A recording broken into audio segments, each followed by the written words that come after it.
Well, hi, good morning. Thanks so much for joining me in my shop here on March 5th for another day working on this radio. No. So I've been working on this radio for a long time. A long time. Yesterday, somebody dropped by and said, "Here, have this." And they handed me this thing.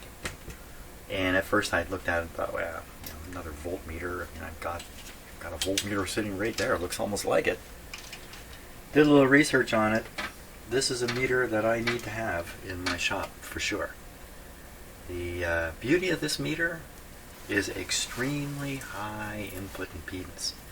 If it's working properly, the input impedance, I don't know if this is AC or DC, one of them, 144 megohms.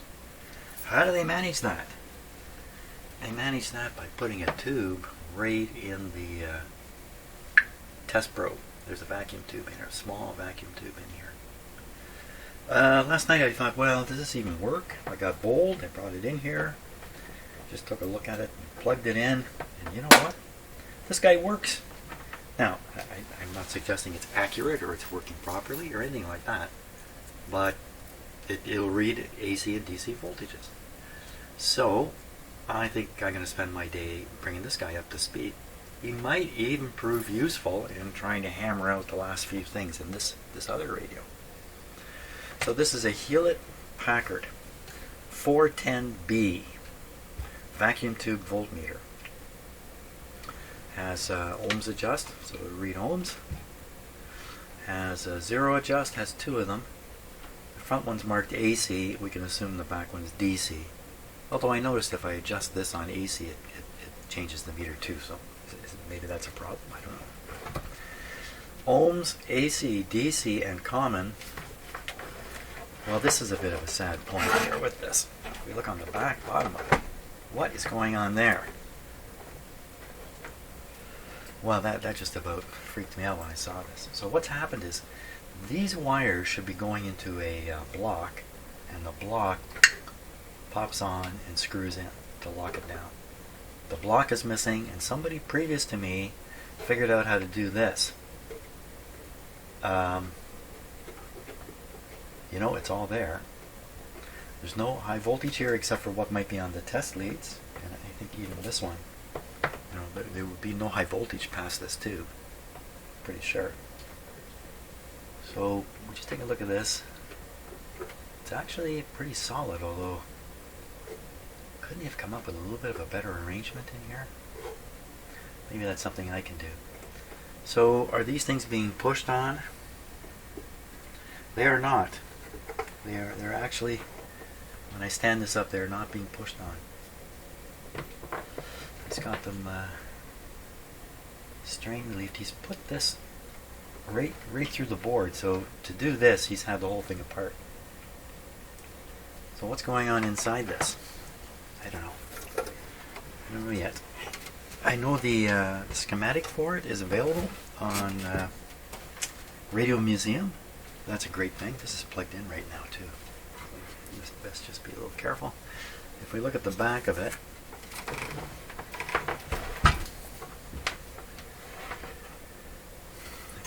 big clip sticking out to store your excess cable on. Push this button.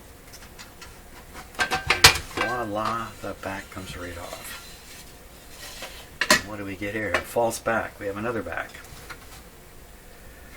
Big space in here. I wonder if that's for storing stuff, but potentially it is, considering how easy the back came off. So a red flag goes up right away. Now this tube here, it says 6V6 used for ballast. C mod. So these things come with a ballast tube in them. What that ballast tube does exactly, I don't know. A ballast tube is generally a resistor inside a vacuum tube, or resistive elements. It looks a little like a light bulb with multiple filaments in it. So this is interesting. C mod. What am I supposed to see? There's nothing to see. So just I guess I just gotta look for the parts. Look at what's happened with the parts. There's a bit of a water stain or something there. Likewise, something here. What do we got here? R35 1 volt AC, R50 V1 heater, R40 10 volt AC, R49 times 1 ohms infinity, R39 3 volt AC. All calibration things, all intended to be done, I guess, with this panel in place. They wouldn't bother putting holes here, would they? This one, interestingly enough, has a grommet in it, but these ones don't.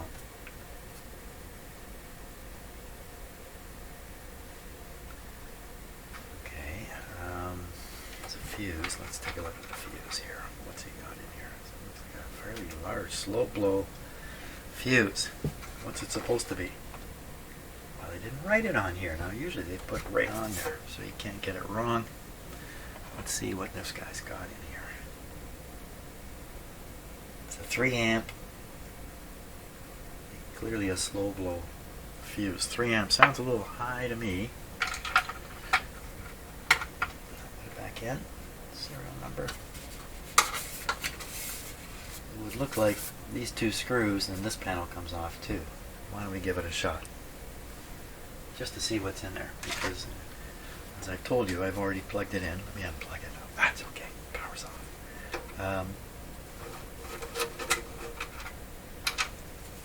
That's just a locking screw, I think. I don't think it's a real screw. Not a real screw.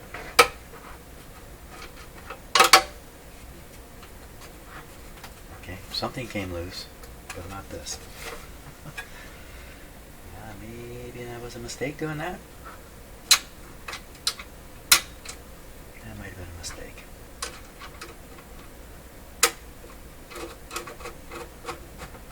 No, tightened up again.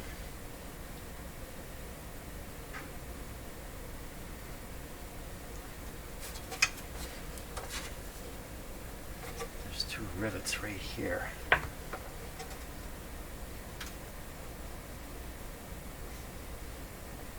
Well, that's the only way into this thing.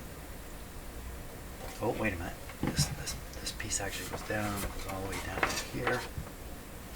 There's a couple rivets here. Okay, I think I know what's going on. The meter comes out the front. This stays as part of this. So we would loosen these off.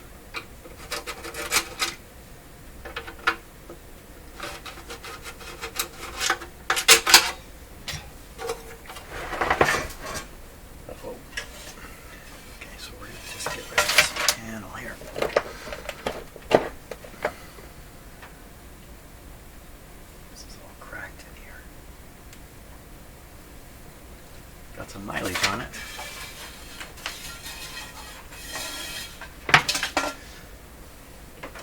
$144 megohms. That's what's driving it. Probably these 2 screws come out. They certainly appear to be in the way.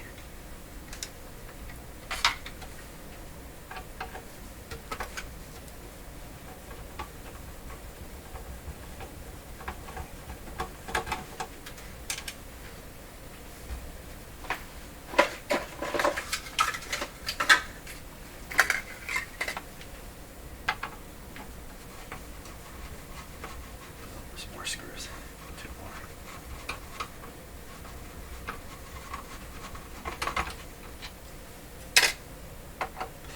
Up on the top are some various things that have been written. One is a stenciled in number 37. That's the kind of thing that happens in schools, universities, but it also happens in industrial settings and commercial settings. Can't be sure, but oh no. He's here. Hey, Peanut. What are you up to today? Every day in the morning, first thing he does is ask if he can go outside. I have to explain to him, no, it's full of snow outside. There's nowhere to go. It's not spring yet. Every day I've got to explain it to him again and again. Okay. Now, what is gonna... Oh. Yeah, exactly. What's going to happen with all these wires going through this? They're coming with it. They're coming with it. Okay, everything's coming up. Oh my gosh. This was a mistake too.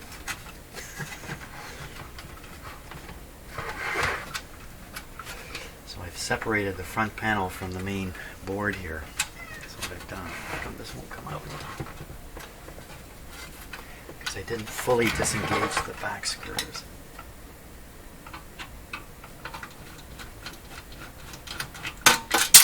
They're just screws. I thought they were locking devices.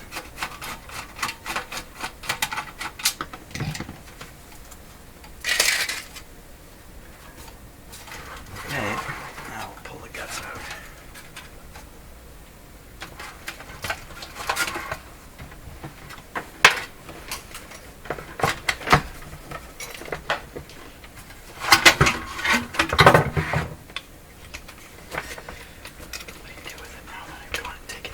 Out of the front. Again, this is bad news here.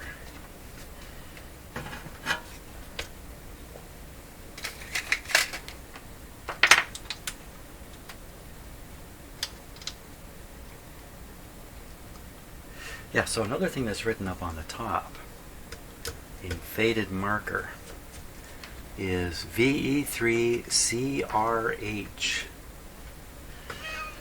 Of course, that's a hand call in Canada on VE3JXM. So a ham guy had his hands on this for a while. That probably wasn't its original owner. The 37 is probably marking from the original owner. Probably a commercial or semi-industrial establishment of some sort. That's not the right screw, Jim.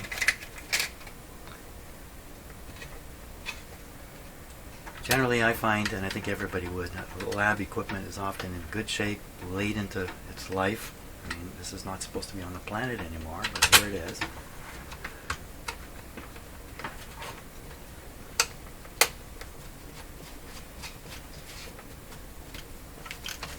I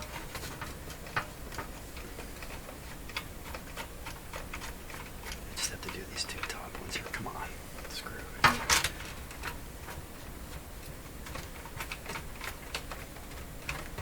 Doesn't want to go in.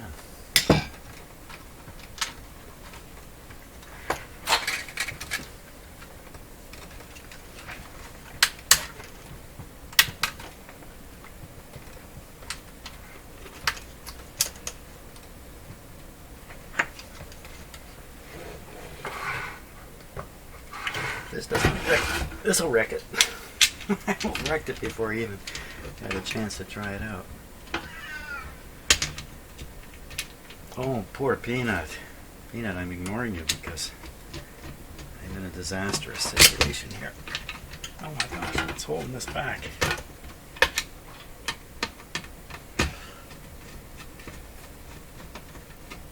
There we go. Okay. Okay, I got it back together. Let's put it on its side here. This is probably a good idea. Well, look down upon this. And what do we see?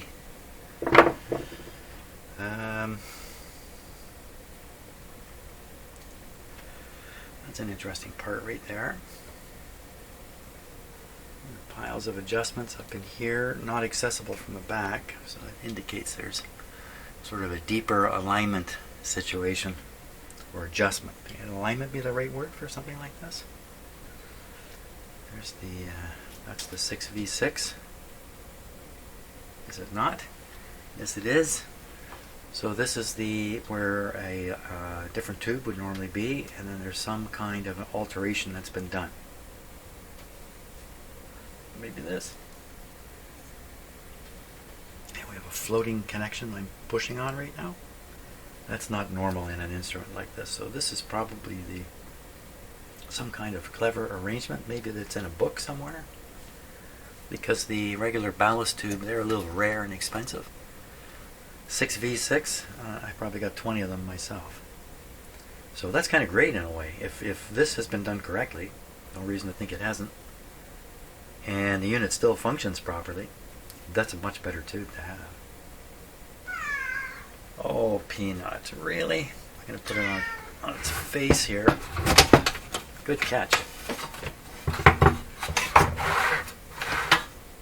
It'll be sitting on this tube and the capacitor there. I think that's okay. I'm not seeing anything like this on its face, Jim. On its face. There we go. Okay. Ooh, almost stepped on Peanut there. I'm gonna have to go deal with him. Well, there we are. Yeah. Peanut, you don't like this idea? Peanut. Wait, now, let me ask you now. Is it outside, is it food, or is it lap time? Hey, which one? 1, 2, or 3?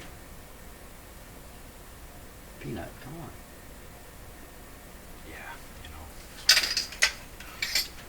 They understand English perfectly. They just keep it a secret. Okay, I'll be back shortly. Yeah. Okay, let's take a look at the Radio Museum and what information's available there. So there's a picture of it. That's definitely the right unit. We have a schematic and another diagram and more diagrams. A write-up. Explanation of all the test leads. That's valuable for sure. Another write-up. Looks like a chart. This is probably the alignment chart. This is probably showing the adjustments and alignment points, or adjustment points. I think alignment might not be the right word. And there's some more. Next schematics. What more have we got here? Well, this just keeps going on and on and on. Oops.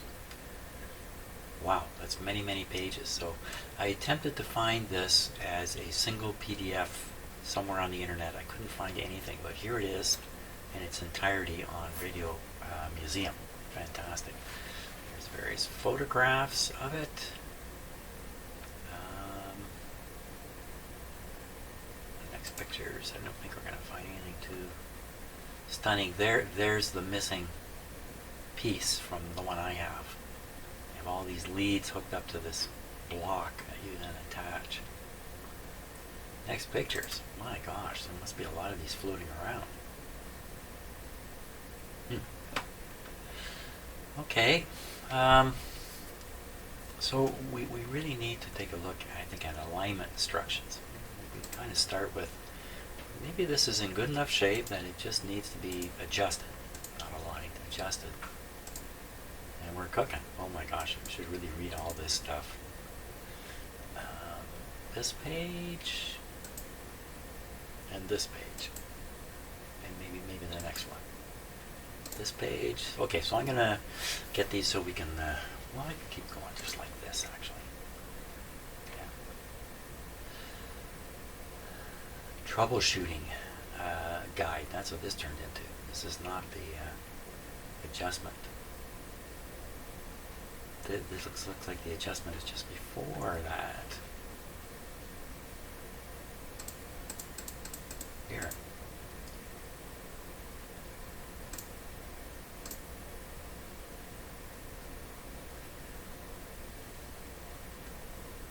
Apply exactly 1 volt to the DC test leads. Yeah. So this is the calibration of the remaining. So this is the calibration here. AC calibration. Wow, it's a long, involved thing. I'm not going to do this right now because I have to read this stuff a few times and sort of prepare for it. What we can do today is we can find out how accurate it is as it stands. Because I certainly don't think I want to get into all this, not without some preparation. You know, when it comes to doing a radio, they're all kind of the same, so I don't need to do pre-preparation before working on it. But I think I'd be crazy to start working on this thing right now. But let's investigate how well,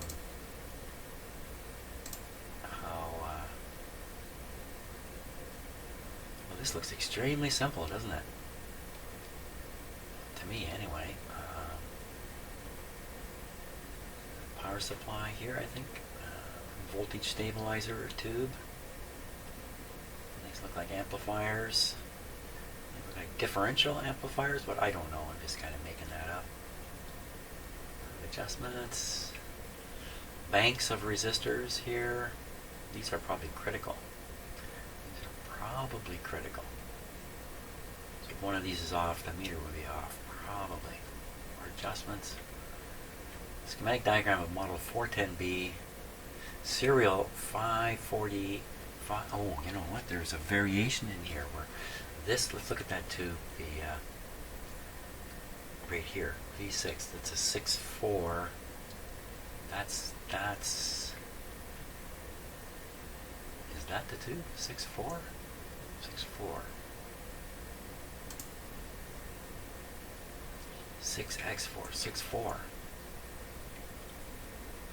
So this tube, these are some unusual tubes here. This one is the one that's in the test. It's a little tiny tube. It's in the test probe. This must be the I can't think of the word for it now. Ballast tube. This is the voltage regulator tube, and there needs to be two amplifier tubes, two 12 AUs. So, and this is the rectifier in the power supply. The 6.4 tube. So where the 6.4 tube is, there is a 6V6 tube in my setup. Now can I get that back on the screen?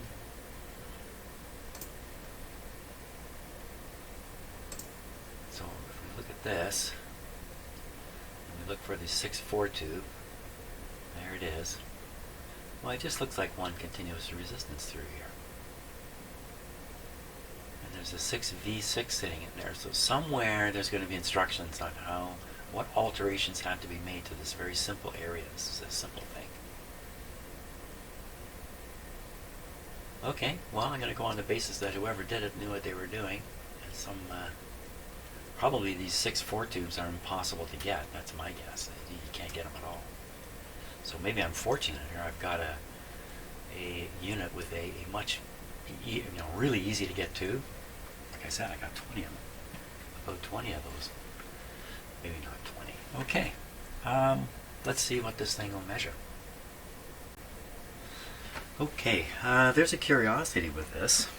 Let me show you what it is.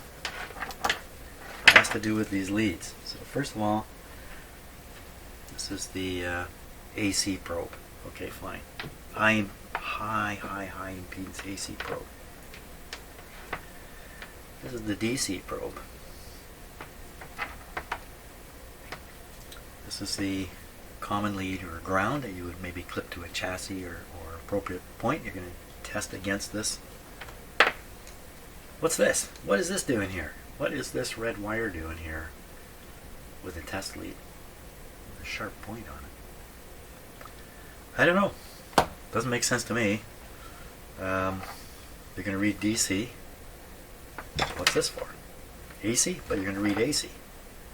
I'm going to take a wild guess that the guy who set this up reasoned out that he could avoid using this if he just wired this in appropriately, kind of bypass that. But I have no idea. That doesn't make 100% sense. I have no idea. What is this here for? Or maybe it's supposed to be there, and I just don't know that yet. So that's the first thing to figure out. What's going on with these leads? So if we look for the lead set, here it is. Here it is here. That's the 201C tube that's right in the probe. Well, this is, these must represent the actual probe point parts, I guess. So we have a DC lead. Okay, that's pretty straightforward. Skip the AC lead. We have ohms. Oh, that's what it must be. And maybe one is the ohms lead. Maybe the red one is the ohms. The ohms lead. We have a common and AC. You see this common appears to be attached right up in this area. And then here, way back here in the instrument, it's grounded. Well, wait a minute now. I've got a black wire coming out with a clip lead on it. It looks like the common lead. It's not shown here. There's no. This is the only common. Well, maybe there's one on the probe, and maybe this extends out too. don't know what they did there. What did they do there?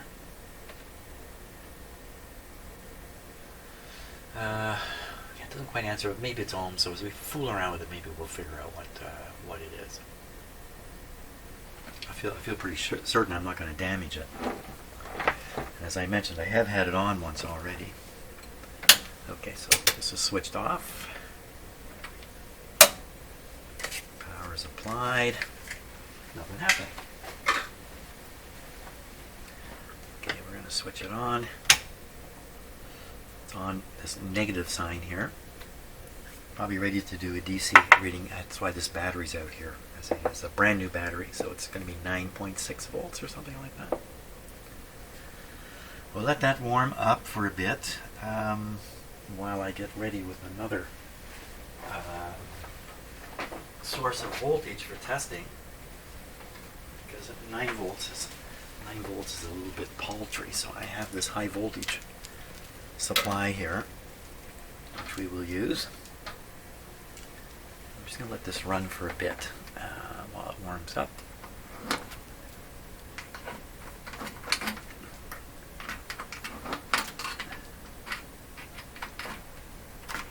So this is not turned on yet. This is really a power supply, this guy up here.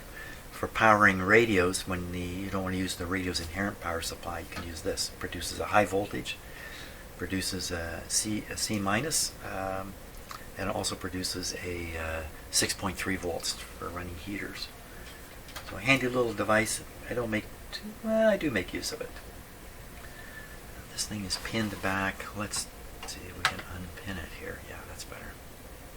One thing about a vacuum tube voltmeter is it's really tough to smash it. You can whack it over. It's really tough to actually smash the pointer, contrary to other meters. Okay, now why did I just jump there a bit? It's me moving around. Well, I've got leads here that are just in the open, so. Okay, so we'll put this on 10 volts. We'll put it on positive on the assumption that that's normal, that you tend to use the lead, the test lead. And assume this is the common, and we'll stick it on the negative terminal here. Now we'll take what I believe is the DC probe, and we'll place it here. Okay, so we're on the 10 volt scale. This is right over to the front, so that's 10 volts it's reading. Just under 10 volts. And the meter comes up, it really stops. It doesn't. Most meters come up, they kind of have a little momentum throwback. Not much on that one. But, it's an expensive meter, so it's designed, it's damped just perfectly. Okay, now we'll keep this on here on the battery.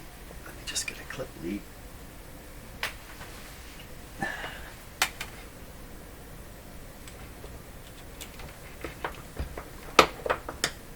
Black one.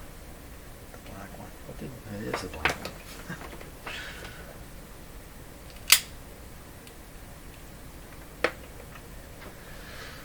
Okay, so why did I do that? This is a good question. Why did I bother doing that? We'll go up another scale here. On the 30 volt scale, we're reading about 8.6 volts. On the 100 volt scale, you're really getting too high, so this would be 10. This would be about 6 volts it's reading here. Let's check the zero on it again. Oh, it's way off. Let me short it out here. It's probably still warming up. This is probably the kind of thing you gotta let it warm up for quite a while before depending on it. Okay, now we're reading 10 on this scale. Maybe you got to zero it on every scale. Is it still zeroing? Yep. Now we're reading just a hair under 10, about 9. This would be about 9.8 by the way I would see that. 9.8. Okay, we're reading about 9.8 again. Well, of course, I'm going to check it with another meter. How do we know the other meter is accurate? Well, it's first of all, it's 60 years younger than that thing. I'm sure these meters are highly reliable. Okay, so we're going to read the voltage with this one. See how it compares.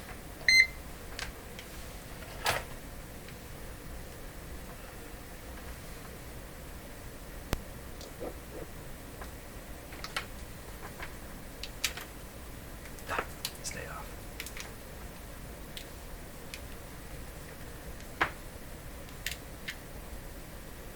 9.65.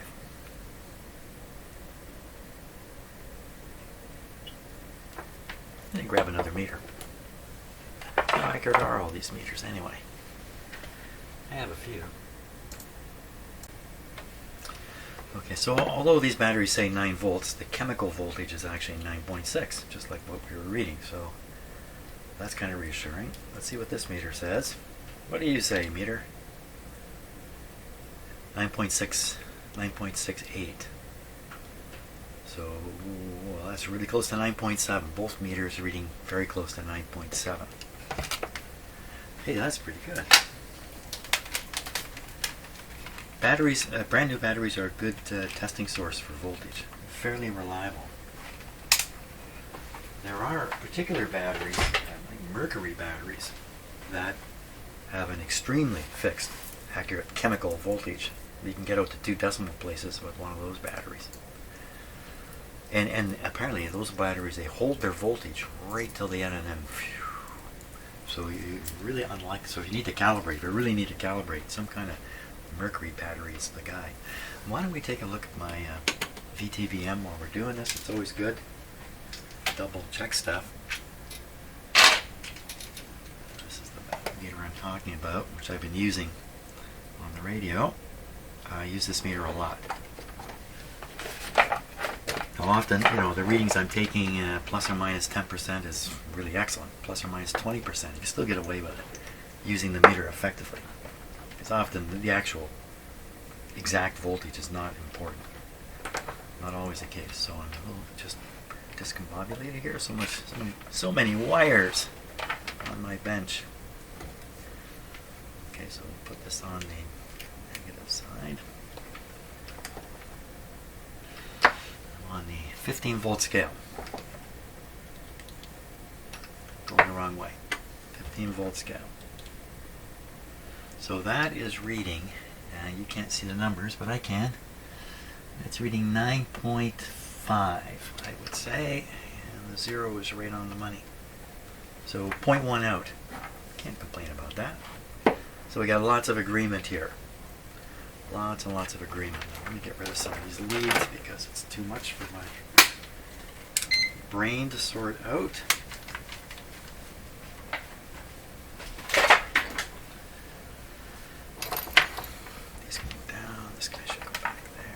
Okay, well, we'll go back to testing with this meter again. So grab the battery. We now know it's 9.6 volts, maybe 9.7. Grab the black lead. Here it is. The action's over here now.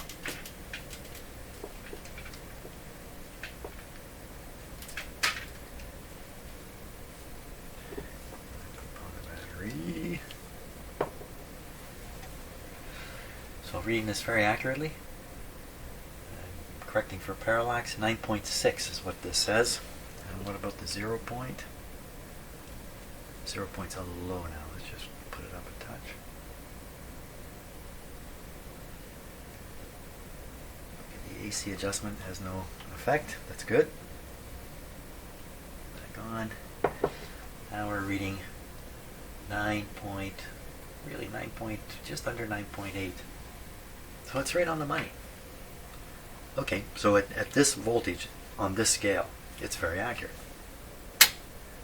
30 volt scale, I would make that out to be 9.6. That's what I would say. Well, that's excellent. Let's give it a higher voltage now, something it can really chew on. We'll use this guy. Turn that down. Come on. This has a tube in it, has to warm up. This has its own voltmeters, but boy, are these ever lousy voltmeters. So I often, when I use this instrument, I hook up an extra voltmeter so I can really track the voltage coming from it. So I should do that right here, right now. I should hook up another additional voltmeter here. I don't necessarily have to hook it up, just have it. We know these are all highly reliable meters, and I'd be floored if one of these guys is not accurate. So we're going to put him back there. Oh, what do you need that for if you've got that, for crying out loud? Well, there's two things. The input impedance here is much, much higher. So there are tests you cannot do in a radio with this meter. For instance, grid voltage. Chances are it's going to pull the voltage down, or grid voltage on the oscillator tube, which is an important thing to measure sometimes, but even this meter would pull it down and probably knock the oscillator right off.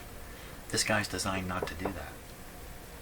So that's why this guy's important. The other reason is I can't stand looking at digital numbers that are going up and down, like doing an alignment or something. I can't stand it.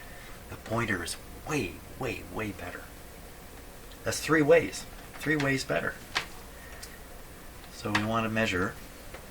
Maybe I can do this. Put this meter on. Let's set this correctly first. We're going to go up in voltage pretty high. A couple hundred volts anyway. Like that. Then we take the ground from the super meter. And we'll put that on. And then we'll take the oddly, we'll put, yeah, excellent. Okay, I got both meters hooked up. That's really quite good. Quite good. See a little tiny voltage there already. Okay, so what I've got up here, I'm going to flip this on. The meters are they should jump, because there's a momentary jump usually. And then it'll settle down probably somewhere above 0, even though I have the knob at 0. Here we go. Okay, well, I looked at this one. I didn't really look at that. We're up on the 300 volt scale, so we can't even see it. 3 volts. So let's bring this up until it says 10, and kind of the same as the battery. And get it right on 10 if I can do it.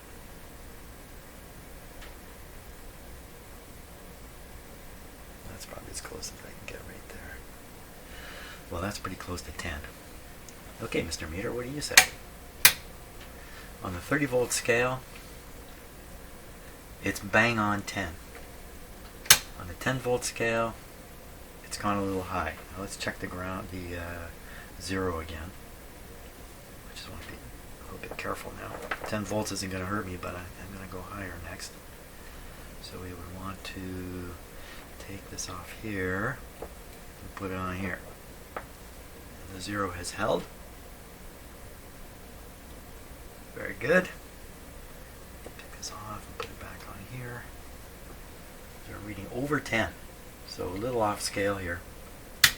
And on the 100 volt scale, it's hard to read this smaller voltage. 100 volt scale, right on the 10. It may be 10, just a little bit above 10, but really, would I not know it's 10 volts? Yes. Excellent. Okay, let's take this up to, let's say, I'm on the 100 volts. Let's go up to 50 volts. 50 volts, please.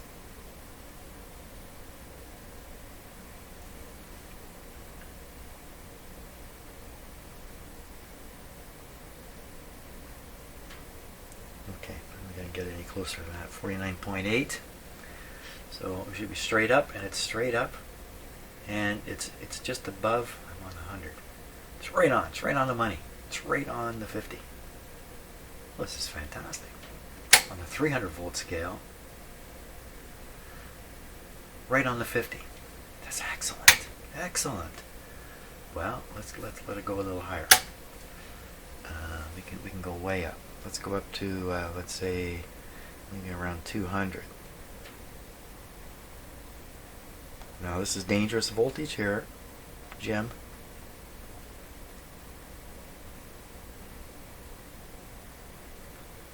One of the rules of safety in working with high voltage is never do it alone. So I'm glad you're here with me. You have another observer just watching what you're doing.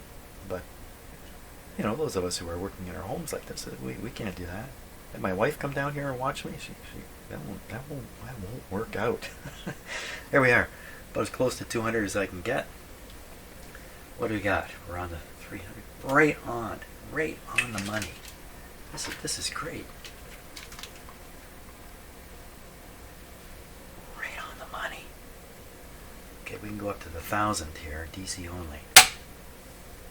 And look at that, right on. Beautiful. This is fantastic. Well, hey, thumbs up on the DC side of this thing. That's fantastic. There's nothing to calibrate even. Now it says up here, in the same writing as the writing of the VE3 CRH, there is a VE3 CRH. Are you watching this video by some chance? I've got your meter. It says as is, which is a warning. That's a big warning. Uh-oh. So, but good. Most of my measurements are DC anyway. But the important power, and the reason for that, a lot of AC measurements, signal measurements, grid measurements, you can't really make with the instruments I have without disturbing the circuit, but this guy will be able to do it. So it's liable to open up an opportunity for testing these radios that I don't have right now in my shop, despite the fact I've got all this equipment all over the place. Well, this is wonderful. Let's find out if this is the ohms. Is this the ohms? So first, don't forget to turn off the voltage. You can see it bleeding down slowly. Okay, get these leads off. No more high voltage here. Not for now. Okay. That's just great. I'm really getting pretty excited. Glad I did this today, rather than slug it out with the radio over there another day. Now, so I'm thinking, this is the ohm meter lead. So to find that out, I've got too many leads here. Let's just simplify things so I don't go crazy. And I dropped the meter on the floor. Actually, I dropped it into a bag of stuff, so it didn't get hurt. Okay, despite, I'm going to drop this meter. Ohms, right. So, we would take the common lead. There it is. We'll set this onto ohms. There's the ohms infinity adjust. The infinity mark is right about there. We're on this inside scale now.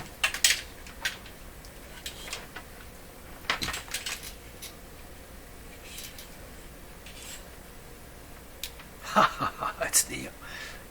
Wow, that's fantastic. Okay, let me get a resistor here. We'll pick something nice. These are all 5 resistors, so it's 50 ohms, 500 ohms.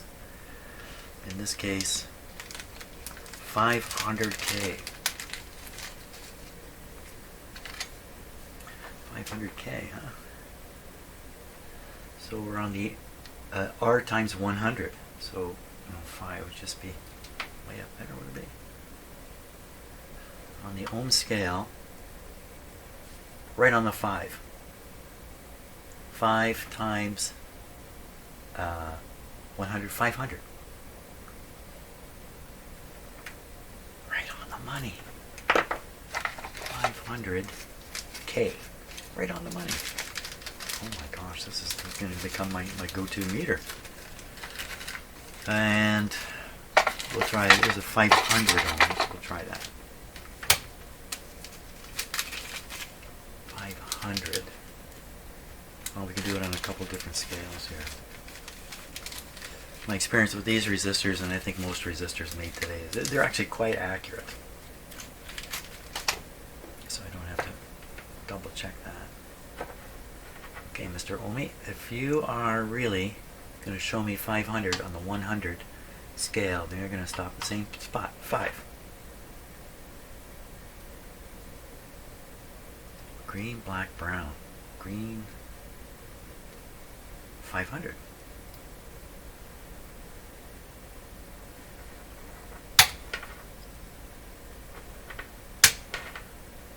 Oh yeah, R times. Oh yeah, I was doing it wrong. R times 100. So it should end up on the 5. Okay, it's a touch high. We check the 0. 0's off. 0 it. Maybe it. Oh, can't get there. Can't get there. Okay, that's something that's probably a deeper alignment or adjustment issue. We're very close. Don't put your thumb on it. So now we're on the times 100 with a 500 ohm. We should see 5, but instead we're seeing 2. Something going on there. 1,000. That's not good. Times 10. Yeah, watch my hands here.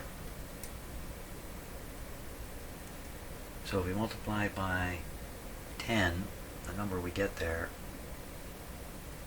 Now there's no way that's correct. We got a little problem with the ohm meter. But generally, I'm happy using a digital meter on ohm readings, because ohm readings are fixed, right? They don't vary.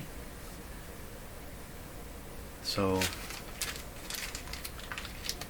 I'm often using the digital meters to make ohm resistance readings.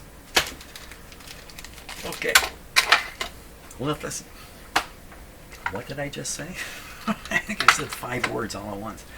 All that's left now is to test the AC side with this really exciting tube inside here. You want to see it? I'm going to show it to you. I think I can take this off. Let's shut it off here, just to be sure. Last thing I want to do is go, oh, I shouldn't have done that. Take this collar off.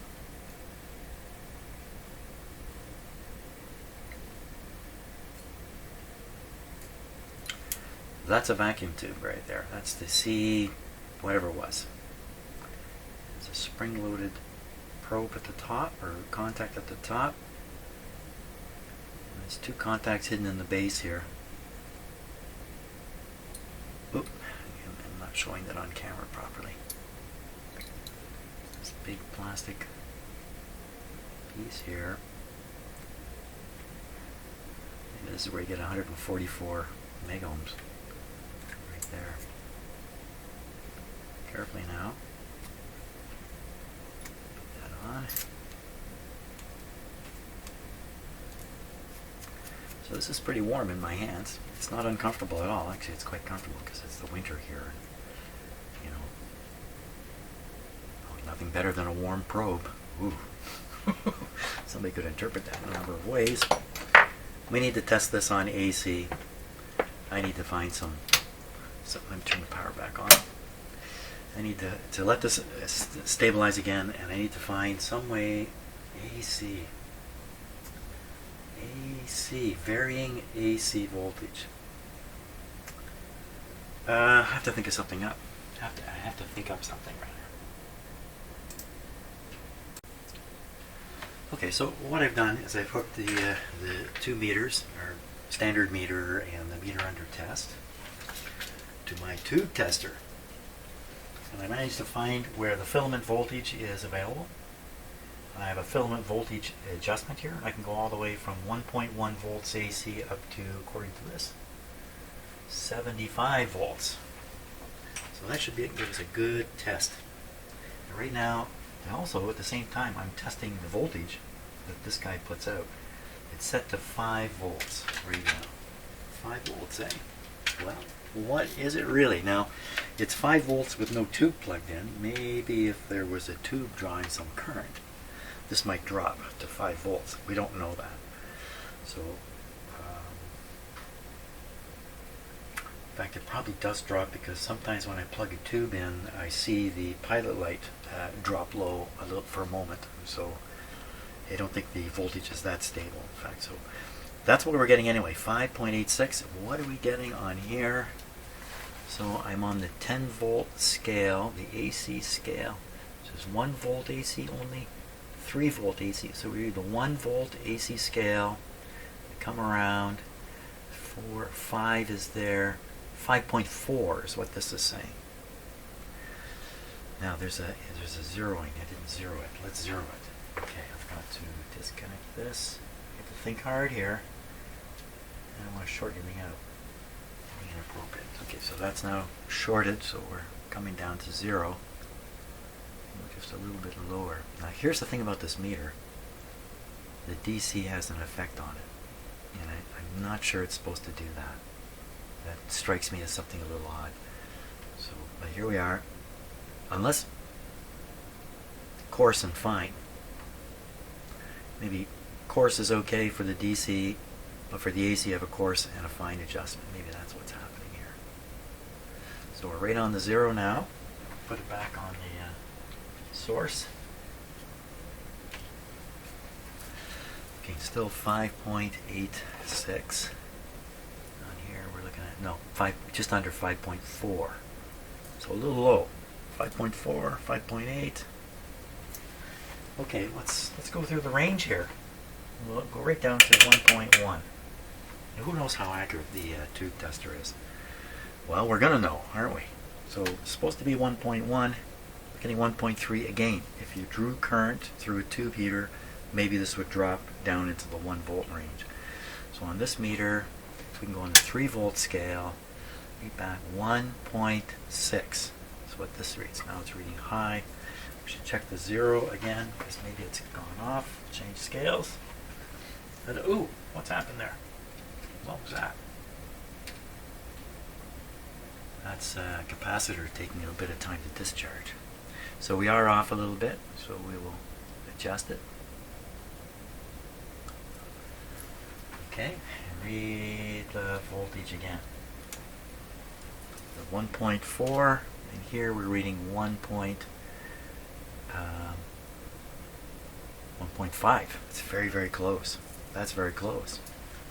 Okay, now we're going to go the other extreme. Let's take it up to...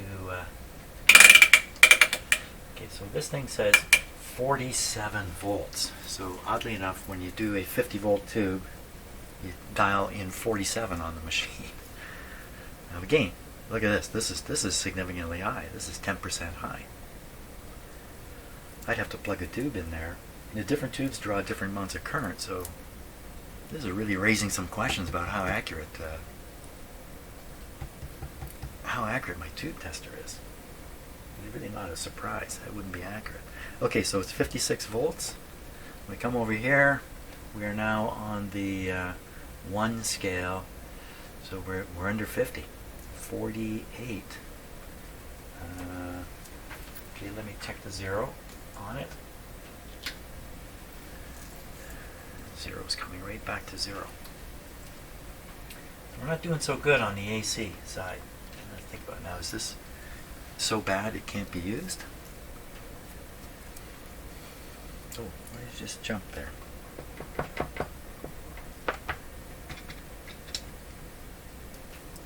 I saw it jump up a bit. Trying different hand signals, see if anything works. No. Maybe this changed. So we got 56 and we're actually reading 52. It's not so bad. 52, 56. How high can we go with this thing? We can go one more. We can go up to 115. Oh my gosh. Let's go there. First we stop at 70 on the way. Too much for this meter. Ooh, 70 is 80. You know what I need to check? I need to check the line voltage check here. Let me do that. Just bear with me here. Line voltage. Oh, it's way high. Way high. I've never seen it like that.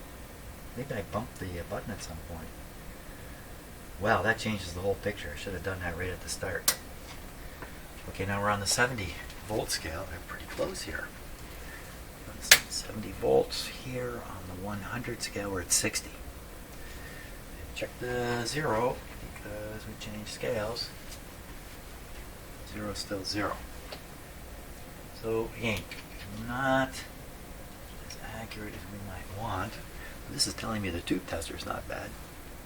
Okay, next one up is 115. I've never set it there. So there are some tubes with heaters that are designed to go right into the outlet. That's the outlet symbol there. 117 volts. I wonder if that's straight line voltage. I wonder if it's just gone right on the line inside there. It's probably the case. So 117 and the 300 scale. We're only at 100. 117. Let's read this carefully now. 100, 150. So we're halfway to 110. So it's 105 instead of 117. Well, you know, like, how bad is that, really? Checking the 0. It's good. So, you know, it could just be a little calibration adjustment. And we're in business, complete business with this meter. But as it stands, the DC side seems perfectly fine. That's excellent. This is all excellent stuff. Well, I had a great morning here this morning. Now my challenge is to how am I ever going to fit that box into my wall of vintage equipment here? I have to find a space in there somewhere. Is there a space? I don't want to go up any higher. Well, that'll be fun for me today. Hopefully I can get it fitted in somehow, somewhere. Thank you very much.